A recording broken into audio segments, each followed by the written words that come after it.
Тимот Макбот Пионерс подготвени заминаа на светско првенство по роботика, кое од 18 до 21 мај ќе се одржи во Маракеш, Мароко. Од тимот упатија благодарност до сите оние кои што допринесоа да се реализира ова патување и да се оствари еден детски сон, бидејќи навистина е голем предизвик да се застане рамо до рамо со надпреварувачи од цел свет и да се прифати овој предизвик и да се покаже упорно, способно знање и амбиција.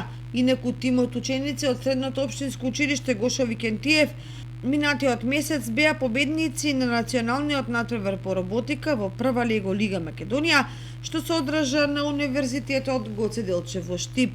И оттаму се добија со пласман да ја представуваат Македонија и на светско првенство во Мароко. Надпреварот се состоеше од 4 категории: игри со роботи, иновативен проект, дизајн на роботи, основни вредности.